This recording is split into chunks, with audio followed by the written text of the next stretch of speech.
అనగనగా ఒక ఊర్లో చింటూ ఏం చేశాడంటే బాగా కష్టపడి టొమాటోస్ ఫార్మింగ్ చేశాడు. అదే టైంకి ఆ ఊర్లో ఇంకెవ్వరు టొమాటోస్ జోలికే పోలేదు. దీంతో చింటూ దగ్గర ఉన్న టొమాటోస్కి చాలా బాగా రేట్ పెరిగింది. జనరల్గా కేజీ టొమాటోస్ 80 రూపీస్ అయితే ఆ టైంకి 150-200 వరకు సెల్ అయింది. దీంతో చింటూ ఓవర్ నైట్లోనే స్టార్ అయిపోయాడు. నెక్స్ట్ ఇయర్ ఏం జరిగిందంటే చింటూతో పాటు ఆ ఊర్లో ప్రతి ఒక్కడు టొమాటోస్ ఫార్మింగ్ స్టార్ట్ చేశాడు. దీంతో ఆ ఏరియాలో ఎక్కడ చూసినా టొమాటోస్ చాలా ఈజీగా దొరికేసేవి. దీంతో టొమాటో రేటింగ్ అనేది చాలా వరకు కిందకు పడిపోయింది, లైక్ 20 రూపీస్ 30 రూపీస్ వరకు. సో ఇక్కడ టొమాటో రేట్ పెరగడానికి అండ్ తగ్గడానికి main reason supply and demand. ఈ చింటూ స్టోరీ మీకు అర్థమైతే అసలు స్టాక్ మార్కెట్ అనేది ఎట్లా వర్క్ అవుతుందో అర్థం చేసుకోవడం పెద్ద మ్యాటర్ కాదు. So without wasting for the time, let's get in to the video.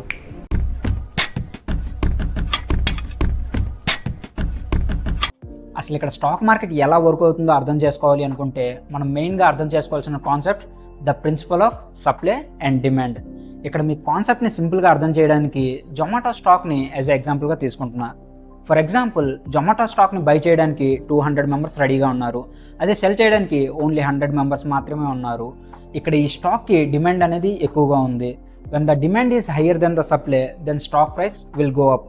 అదే ఇక్కడ బై చేయడానికి ఓన్లీ 100 మెంబర్స్ మాత్రమే ఉండి సెల్ చేయడానికి 200 మెంబర్స్ వరకు ఉంటే ఇక్కడ ఆ స్టాక్కి డిమాండ్ అనేది తగ్గిపోయినట్టు. When the supply is more than the demand, then stock price will go down.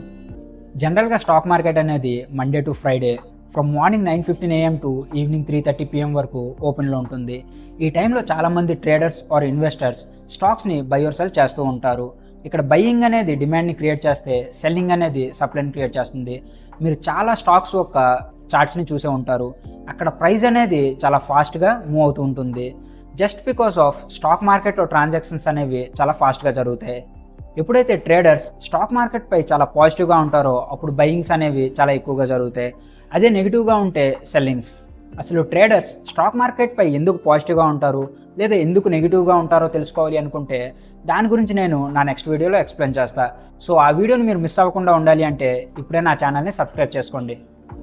సరే, ఇప్పుడు స్టాక్ మార్కెట్ పాజిటివ్లో ఉందా లేదా నెగిటివ్లో ఉందా అని ఎలా తెలుసుకోవాలి అనుకుంటే మనం మెయిన్గా ఇండెక్సెస్ గురించి తెలుసుకోవాలి. స్టాక్ మార్కెట్లో చాలా టైప్స్ ఆఫ్ ఇండెక్సెస్ ఉంటాయి where we can know the each and every sectors performance. But overall stock market ఎట్లా పర్ఫార్మ్ చేసిందో తెలుసుకోవాలి అనుకుంటే మనం మెయిన్గా what is Nifty 50, what is Sensex అనేది తెలుసుకోవాలి.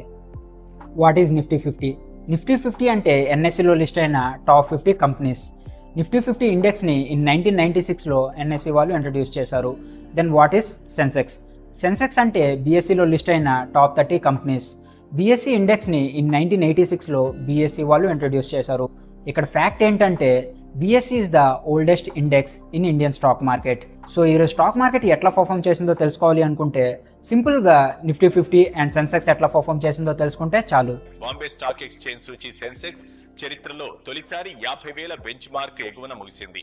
జాతీయ స్టాక్ ఎక్స్చేంజ్ సూచీ నిఫ్టీ సైతం 14,700 బెంచ్ మార్క్ ను అధిగమించింది. అసలు ఎన్ఎస్సిలో టాప్ 50 కంపెనీస్ని, బీఎస్సీలో టాప్ 30 కంపెనీస్ని ఎలా సెలెక్ట్ చేస్తారు అంటే simple, based on market cap. Here market cap is equal to current share price into total out standing shares. So ఈ ఫార్ములాని బేస్ చేసుకొని ఏ కంపెనీస్ అయితే టాప్లో ఉంటాయో ఆ కంపెనీస్నే టాప్ కంపెనీస్గా కన్సిడర్ చేస్తారు.